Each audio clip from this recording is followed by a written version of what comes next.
Hello hi. இந்த இந்த வீடியோவில் நம்ம நெக்ஸ்ட் செட் ஆஃப் கொஸ்டின்ஸ் பார்க்கலாம்.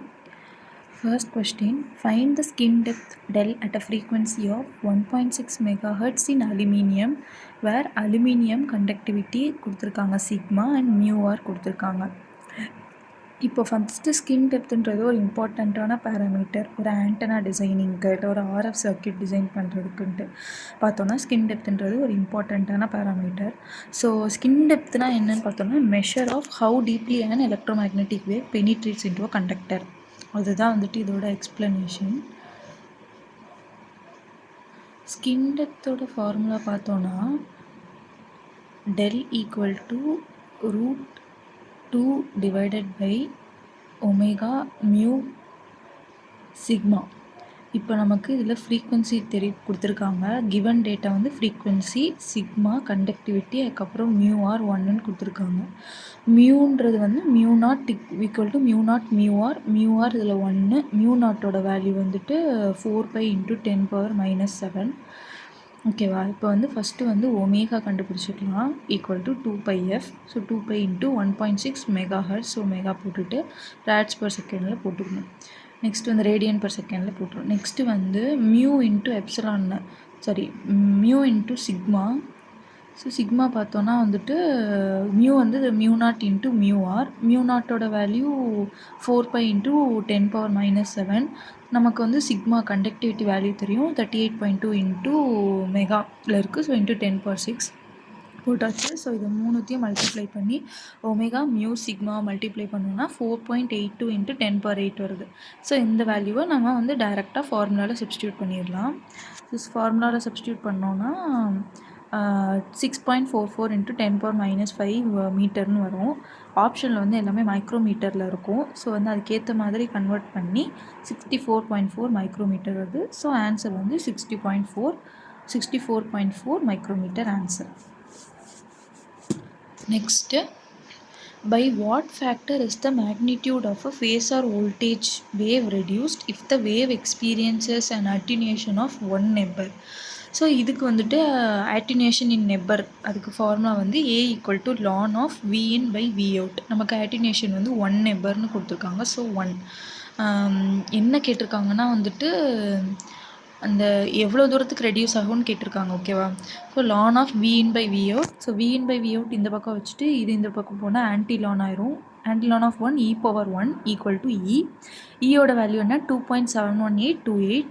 ஸோ இந்த Vout இங்கே வச்சுட்டு Vin டிவைடட் பை ஈன்னு வரும். ஸோ 0.368 வரும். இது சால்வ் பண்ணால் Vin. So reduced by the factor of 0.368. அதுதான் வந்து இப்போ ஆன்சர். ஓகேவா? நெக்ஸ்ட்டு வந்து the characteristic impedance of a transmission line was originally defined in terms of the line's distributed circuit constants and given by. இதுக்கு option வந்து C answer. characteristic impedance of a transmission line, general characteristic impedance வந்து √R + jω divided by √G + jωc. So next the answer C answer. So next question, the dominant mode for TM waves and TE waves in a circular waveguide. Circular wave dominant mode TM வந்து 11 and TE வந்து 10 circular waveguide. The answer C, option C. An antenna in free space receives 2 microwatt of power when the incident electric field is 20 mV/meter RMS. The effective aperture of the antenna metre ஸ்கொயரில் இருக்குது unit. Effective aperture of the ஆண்டனாவோட formula AE = PR/S. PRன்றது received power நம்மளுக்கு கொடுத்துருக்காங்க 2 மைக்ரோவாட்டுன்ட்டு. அப்புறம் எஸ்ன்றது வந்து பவர் டென்சிட்டி Watts/m². எஸ்ஸோட ஃபார்முலா என்னென்னா ERMS square divided by eta நாட்ன்றது ஸ்டாண்டர்ட் வேல்யூ 377 ஓம். இப்போ வந்து ERMS கொடுத்துருக்காங்க. அதான் எலக்ட்ரிக் ஃபீல்டு வந்து 20 mV/meter. So 20 × 10⁻³ S is equal to 20 × 10⁻³ the whole square divided by 377. இதை சால்வ் பண்ணனா 1.061 × 10⁻6 Watts/meter வரும். இப்போ ஏஇயில் வந்துட்டு இந்த வேல்யூவை சப்ஸ்டியூட் பண்ணால் 1.885 m². So A e is equal to 1.885 m² தான் answer.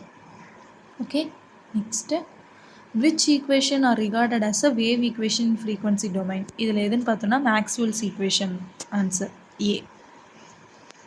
If the carrier in 100% amplitude modulated wave is suppressed, the percentage power saving will be. First என்ன பண்ணணும்னா amplitude modulationோட power, total power PC into 1 plus m square by 2. Modulation index 1 ஏன்னா 100% first சொல்லிடுறாங்க. So இப்போ இந்த m equal to 1ன்றதை ஃபார்முலாவில் substitute பண்ணோன்னா 1.5 PCன்னு வரும். அதுக்கப்புறம் என்ன சொல்கிறாங்க கொஸ்டினில் வந்து சப்ரஸ்டு கேரியர் வந்து சப்ரஸ் ஆகுது அப்படின்னு சொல்கிறாங்க. சப்ரஸ் கேரியர் என்ன பண்ணுன்னா வந்துட்டு சைட் பேண்ட்ஸ் மட்டும்தான் டிரான்ஸ்மிட் பண்ணும். ஸோ சைட் பேண்டோட பவர் மட்டும் இதில் பார்க்கணும். P c into M square by 2. இப்போ எம்மோட வேல்யூ 1 தெரியும். ஸோ 1/2 ஸ்கொயர் அப்போ 0.5 பிசி சைட் பேண்டோட பவர். இப்போ இதில் நம்மக்கிட்ட இருக்கிற ஒரிஜினல் பவர் என்னது? Amplitude modulation power. புதுசாக வந்திருக்கிறது side band power. So P original minus P new இந்த பவர் சேவிங் தான் கேட்டிருக்காங்க இன் பர்சன்டேஜில். divided by P original into 100. இதெல்லாம் சால்வ் பண்ணுனா 66.6% ஆன்சர் வரும். ஓகேவா? சால்வ் பண்ணி பார்த்தீங்கன்னா தெரியும், ஈஸியாக வந்துடும் டக்குன்னு ஆன்சர். இந்த ஃபார்முலாஸ் மட்டும் தெரிஞ்சால் போதும். 66.6 answer. Next question, identify the analog pulse modulation system from the following. Pulse width modulation தான் ஆன்சர் இருக்கு. PWM, C, option C. Next, sorry இது பாதி கட்டாக இருக்குது என்னன்னு தெரில. சரி, okay, let's see. Let an error control scheme produces code words with minimum distance of 7. D minimum, d min கொடுத்துருக்காங்க 7ன்னு.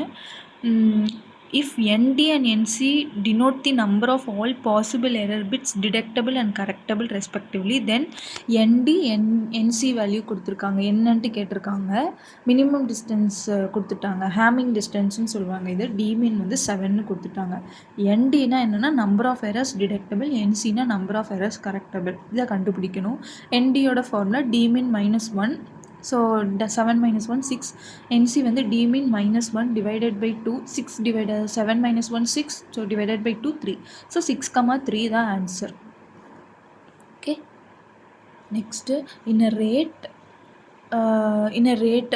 rate half convolution encoder with 4 flip-flops, the constraint length is equal to, constraint length na k வந்து equal to number of memory element plus 1. இதில் memory element ன்றது flip-flop. So 4 flip-flop plus 1 equal to 5.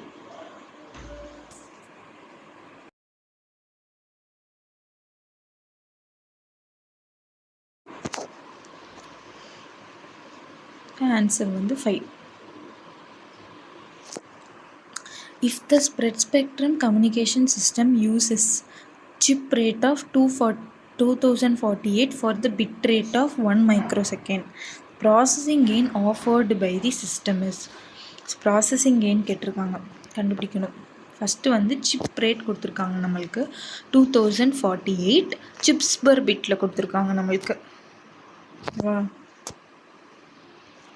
இப்போ bit rate தெரியும். Bit rate என்ன கொடுத்துருக்காங்க 1 microsecond, அது டிபின்னு வச்சுக்கலாம். அது ஆர்சி சிப் ரேட்.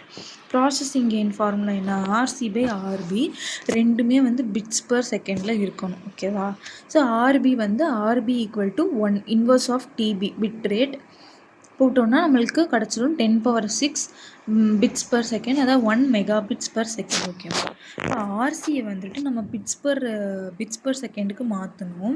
அதுக்கு என்ன பண்ணால் 2048 இன்ட்டு, அதான் ஆர்சியோட வேல்யூ இன்ட்டு இந்த பிட் ரேட் இருக்குல்ல, ஆர்பி இருக்குல்ல, இதோட நம்ம வந்து மல்டிப்ளை பண்ணால் அது பிட்ஸ் பர் செகண்டில் வந்துடும். So 2048 megabits per second. அதாவது இது வந்து பிட்டு தானே. ஸோ இது வந்து சிப் ரேட்டு. இந்த சிப் ரேட்டை வந்து பிட் ரேட்டோட மல்டிப்ளை பண்ணலாம்ல, ஏன்னா இது சிப்ஸ் பர் பிட்டு தானே. ஸோ இது பிட் ரேட்டோட மல்டிப்ளை பண்ணும்போது இது வந்து பிட்ஸ் பர் செகண்டாக கன்வெர்ட் ஆகும். ஸோ வந்து நம்மளுக்கு பிஜி வந்து RC/RB, நம்மள்கிட்ட ஆர்சியும் இருக்குது ஆர்பியும் இருக்குது. போட்டோன்னா 2048 தான். டிபியில் கேட்டிருக்காங்க. So 10 log base 10 of PG. So 10 log base 10 of 2048 வந்து போட்டோன்னா 33.1 dB. Answer 33 dB. 15 kHz band limited signal is frequency modulated with modulation index of 5. In the spectrum of modulated signal, the energy will be distributed over the band by considering 1% unmodulated carrier level as reference will be அப்படின்னு கேட்டிருக்காங்க. அதாவது இது வந்து இதுதான் reference which should be equal to, அதாவது greater than 0.01 இருந்தால் மட்டும்தான் modulate ஆகுன்ற மாதிரி வருது. அதாவது 1% ஆஃப் மாடுலேட்டட் கேரியர் சிக்னல். இது வந்து இந்த பெசல் ஃபங்க்ஷனோட வந்துட்டு, அதாவது பெசல் ஃபங்க்ஷன் வந்து கிரேட்டர் தேன் 0.01 இருக்கணும். இப்போ நமக்கு வந்து மெசேஜ் ஃப்ரீக்வன்சி 15 kHz கொடுத்துட்டாங்க, மாடுலேஷன் இண்டெக்ஸ் 5ன்னு கொடுத்துட்டாங்க. இப்போ இந்த ஜே, இப்போ என் வந்து 0வாக இருக்கும், ஜே 0 ஆஃப் 5ன்னு பார்த்தோன்னா அது எல்லாமே வந்துட்டு 0.01க்கு மேலே இருக்கும் எல்லாமே. அதே மாதிரி ஜே 0லேருந்து ஜே 7 வரைக்கும் அந்த மாதிரி இருக்கும், 0.01க்கு மேலே இருக்கும். ரெஃபரன்ஸை வச்சு பார்த்தோன்னா 0.01க்கு மேலே இருக்கும். ஜே 8ல் பார்த்தோன்னா, அதாவது n ஈக்குவல் டு 8ன்னு வரப்போ மட்டும் லெஸ்ஸர் ஆயிரும், 0.01 இருக்காது. நம்ம அதை அந்த பெசல் ஃபங்க்ஷன் டேபிள் வச்சு செக் பண்ணி பார்த்தோன்னா தெரியும். ஸோ அப்போ அதைப்படி பார்த்தோன்னா n ஈக்குவல் டு எனக்கு 7ன்னு கிடச்சிருச்சு. ஓகேவா? அது மாதிரி எஃப்எம் ஸ்பெக்ட்ரமோடு வந்து எப்படி எக்ஸ்டெண்ட் ஆகும்னா, FC minus என்எஃப்எம்லேருந்து FC plus NFM வரைக்கும் எக்ஸ்டெண்ட் ஆகும். அப்போ உங்களுக்கு பேண்ட்வித் ஈக்குவல் டு 2nFM. என்னோட வேல்யூ 7ன்னு தெரியும், எஃப்எம்மோட வேல்யூ 15 தெரியும். நமக்கு வந்து வர்றது வந்து 210 kHz. ஸோ அப்போ இந்த ஆப்ஷன் வைஸ் பார்த்தோன்னா வித்தின் 180 kHzல இருக்கான்னு கேட்டிருக்காங்க, இல்லை ஈக்குவல் டூவில் இருக்கா இல்லைன்னு கேட்டிருக்காங்க. 210ன்றது 180 kHzக்கு மேலே. ஸோ அப்போ கிரேட்டர் தேன் 180 kHz பேண்ட்வித். இதுதான் answer.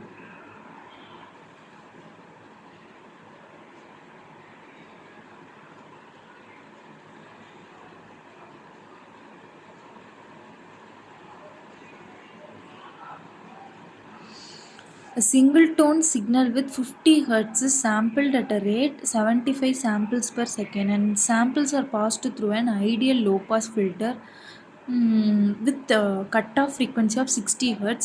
The reconstructed signal will have, first வந்து நைக்விஸ்ட் ரேட் க்ரைட்டீரியான் வந்து சாட்டிஸ்ஃபை ஆகுதான்னு பார்க்கணும். இப்போ ஒரிஜினல் டோன் ஃப்ரீக்வன்சி 50 Hz கொடுத்துட்டாங்க, சாம்பிளிங் ரேட் வந்து 75 samples per secondன்னு சொல்லிட்டாங்க, LPF cut off low pass ஃபில்டரோட கட் ஆஃப் 60 Hzன்னு சொல்லிட்டாங்க. ஃபஸ்ட்டு எடுத்தோடனே நம்ம நைக்விஸ்ட் செக் பண்ணணும். Nyquist rate equal to 2f. So 2 × 50 100 Hz. Sampling rate எப்படின்னா இருக்குது, 75 Hz இருக்குது.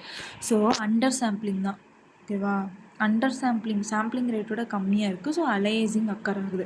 இப்போ அலைசிங் ஃப்ரீக்வன்சி நம்ம செக் பண்ணணும். FA is equal to F minus KFS. இது வந்து மேக்னிடியூட். ஓகேவா? இது வந்து it is plus or minus, it's not a matter at all. இப்போ வந்து ஃபஸ்ட்டு வந்து லெட் K ஈக்குவல் டு 1 அப்படின்னு போட்டோன்னா FA equal to 50 minus 75, so 25 Hz வரும். இப்போ வந்து அது லெஸ் தேன் 60 Hzக்கு இருக்குது. ஸோ லோ பாஸ் ஃபில்டர் வந்து அது பாஸ் ஆகும். So since the LPF cut off 60 Hz and the aliasing component is 25 Hz. ஓகேவா? இது 25. நெக்ஸ்ட்டு வந்து K ஈக்குவல் டு 0ன்னு பார்க்கும்போது 50 வரும். FA is equal to, first வந்து நம்ம 1ன்னு எடுத்துக்கலாம், இது 25 இருக்குது. நெக்ஸ்ட்டு வந்து 2ன்னு எடுத்தோன்னா மோர் தென் 60க்கு போயிடும். எல்பிஎஃப் கட் ஆஃப் வந்து சாட்டிஸ்ஃபை ஆகாது. ஸோ பாஸ் ஆகாது சிக்னல், ரீகன்ஸ்ட்ரக்ஷன்லாம் இது பாசிபிள் இருக்காது. இப்போ K ஈக்குவல் டு 0 அப்படின்னு போட்டோன்னா FA equal to F minus இங்கே 0 ஆயிரும். ஸோ 15 வேல்யூ வரும். இப்போ வந்து இது லெஸ் தேன் 60 Hzக்கு தான் இருக்கும். So LPF will pass. ஓகேவா? அப்போ அந்த அவுட்புட் என்னென்னவா இருக்கும், 25 Hzம் இருக்கும், 50 Hzம் இருக்கும். ஆன்சர் வந்து 25 and 50. இப்போ நான் சொல்கிறது புரியுதா? இப்போ இந்த கேவோட டேர்ம் வந்து நான் ஃபஸ்ட்டு 0 போட்டுக்கணும், அடுத்து தான் 1 போட்டுக்கணும். நான் டேரெக்டாக 1 போட்டு செக் பண்ணி பார்த்தேன். நீங்கள் வேணால் 0 போட்டு செக் பண்ணி பார்த்துட்டு சொல்லுங்கள். இது 25 அண்ட் 50 வரும், ரெண்டுமே வந்து பாஸ் ஆகும் எல்பிஎஃப்பில். ஃபஸ்ட்டு நைகூஸ் க்ரைட்டீரியான்னு செக் பண்ணணும். சாம்பிளிங் ரேட்டோட அண்டர் சாம்பிளிங் தான் இது. ஸோ அலைசிங் அக்கர் ஆகும். ஸோ அலைசிங் ஃப்ரீக்வன்சி என்னென்னா FA = F - KFS. ஸோ கேன்ற வேல்யூ ஃபஸ்ட்டு நான் 1 எடுத்திருக்கேன். அப்படி போட்டோன்னா எனக்கு 50 - 75 25ன்னு வரும். நீங்கள் வந்து 0 போட்டு செக் பண்ணி பாருங்கள், 15 ஆன்சர் வரும். அந்த 50 இருந்தாலுமே எல்பிஎஃபோட கட் ஆஃப் என்ன 60 Hz. ஸோ 60 Hzக்கு கீழே இருக்கிறதுனால ஆப்வியஸாக அது பாஸ் ஆகும். ஸோ வந்து அவுட்புட் வில் பி 25 and 50. இது answer D. Next, in a pulse code modulation system 6-bit encoder is replaced by 12-bit encoder. The SQNR improvement offered at the output of PCM system will be. SQNRனா signal to quantization noise ratio. இதோட formula என்னன்னா 6.02 n + 1.76 dB. First n = 6ன்னு போட்டு அது என்னன்னு drive பண்ணிக்கணும். அடுத்து n = 12ன்னு போட்டு அது என்னன்னு டிரைவ் பண்ணிவிட்டு இந்த 12ல் கிடச்ச SQNRையும் 6ல் கிடச்ச SQNRையும் சப்ராக்ட் பண்ணி பார்த்தா நம்மளுக்கு ஒரிஜினல் அந்த டிஃப்ரென்ஸ் தெரிஞ்சிடும். 36 dB ஆன்சர் வந்து 36 dB. ஃபார்முலா தான், SQNR ஃபார்முலா தெரிஞ்சால் போட்டுடலாம். 6.02 n + 1.76 dB. Next question, 20 kbps baseband signaling requires minimum bandwidth of. Bandwidth is equal to RB divided by 2. RB வந்து நமக்கு 20 kbps கொடுத்தாச்சு. அதான் என்னதுன்னா பிட்ஸ் பர் ரேட்டில் இருக்குது ஆர்பி. ஸோ பிபிஎஸ்சில் போட்டாச்சு, டிவைட் பண்ணால் 10 kHz ஆன்சர் பேண்ட்வித். நெக்ஸ்ட்டு இந்த ஆன்சரு 10 kHz. தேங்க்யூ. நெக்ஸ்ட் வீடியோவில் நம்ம next set of questions with detailed எக்ஸ்ப்ளனேஷனோட பார்க்கலாம். தேங்க்யூ.